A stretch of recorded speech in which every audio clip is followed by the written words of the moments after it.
Okay, going on with the first we need to do, we can actually write this by saying 3 in the bracket of sine 2x.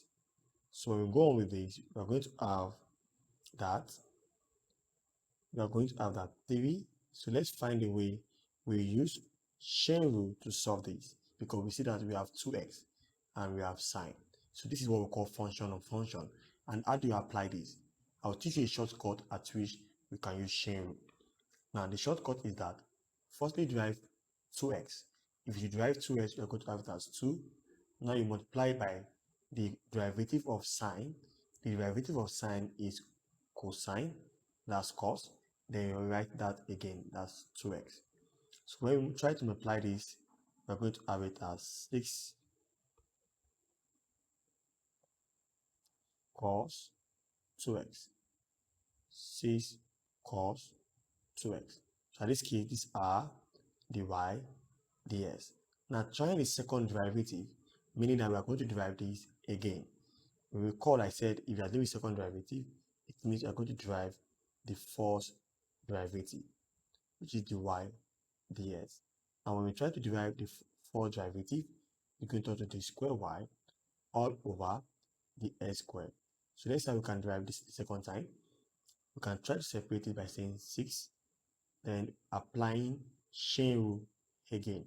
In applying chain rule, I told you we are going to first find the derivative of 2x, and that will be 2 multiplied by the derivative of cos is minus sine. So we see how we have minus sine, then return back the 2x. So this is how we are going to use chain rule. Now going on with this, we will literally this return to minus multiplied by 2, that's minus 2, minus 2 multiplied by 6, that gives us minus 12. That's minus 12 sine 2x. So we can call this the square y, then the x squared. Now the last one is the third derivative.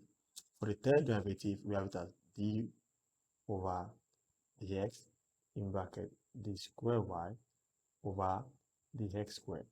And that will result to the cube y all over the s cube, which is our third derivative.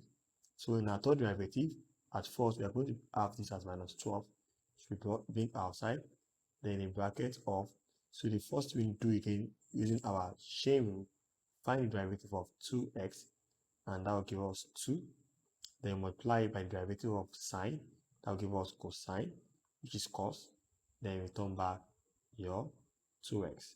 So in this case, the answer to this case is going to be 2 multiplied by minus 12 is going to turn to minus 24 cos 2x.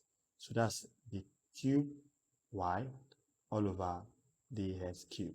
So this is how we make use of higher derivative to solve question. Let's consider the option whether we have such an answer. Coming to the option, the right answer is option A.